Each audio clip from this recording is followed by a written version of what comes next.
Blue Reflection was developed by Gust and released in 2017 for the PlayStation 4 and Vita.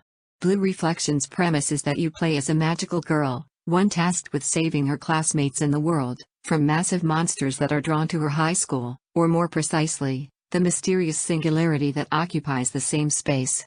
The unique hook of the game, however, is that this singularity causes the students of the all-girl high school to lose control of their emotions, and it's your job to help them regain their senses.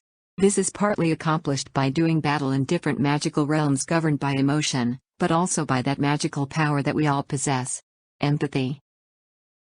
In order to solve each girl's problem, the protagonist, an amiable, often exasperated girl named Hinako, has to dig deep and find a memory within herself that helps her understand how that girl feels.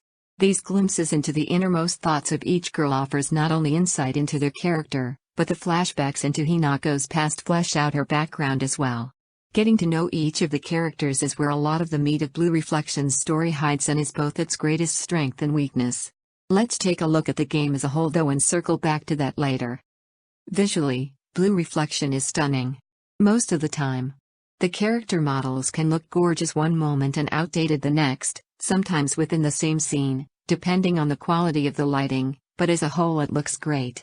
Some of the environments, like lush green meadows or contemplative seascapes, are a treat, while others like the fiery lava zones or creepy forests look dated by comparison. Invisible walls are frequent, oftentimes intrusive, preventing the player from descending even slight inclines or scaling low obstacles. This pretty much renders the jumping mechanic useless except for the occasional oversized staircase. In terms of sound, the music is engaging when it needs to be and poignant when it counts, helping to enrich the storytelling immensely. The voice acting is good, but at times there's a slight delay of 2 or 3 seconds from the time a line is displayed and the voice clip actually plays. The characters are the biggest selling point of Blue Reflection, but are introduced in a piecemeal fashion that leaves many of the more interesting characters until the second half of the game. This is part of a larger problem. While the story is one of the strongest assets of the game, it takes far too long for it to hit its stride, and much of the backstory can only be unearthed by going on outings with your classmates after school and completing their routes. The story tidbits unlocked by this grinding are often humorous and rewarding, both in terms of gameplay and story, but the sheer amount of characters and outings necessary can make this aspect feel very repetitive. It would have been nice if the developers could have found a more organic way of unlocking this story content. In terms of polish, Blue Reflection badly needs some. Typos are frequent throughout the text, which is a shame given that the localization is otherwise pretty good. Frame rate drops are also frequent during combat, though they're mostly unnoticeable unless you're looking for them. These are small details that could easily be fixed with a patch, though that seems unlikely at this point given it's been 2 years since release. Now for the value, where I estimate how much the game is worth. Blue Reflection is easily worth $40 if you enjoy slice of life, magical girl or yuri anime. Just keep in mind that it does come with some minor annoyances that will probably never be fixed. It's not uncommon to find physical copies for $30 to $40 currently, so it shouldn't be too difficult to find this at a low price.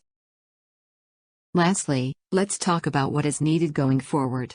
Blue Reflection needs to have its typos and frame rate drops patched for certain. DLC prices need to be cut in half or more. The developer could have made a lot more money if they'd simply sold the DLC at a lower price point.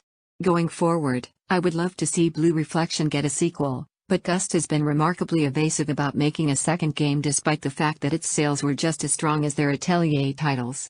Overall, I would recommend Blue Reflection for anime fans that enjoy relaxed, slow-paced storytelling with lots of cute, funny characters. Have you played Blue Reflection? I'd love to hear your take on it in the comments below. Would you like to see a sequel? This has been moevalue. Thank you for the privilege of your time and I hope to see you again.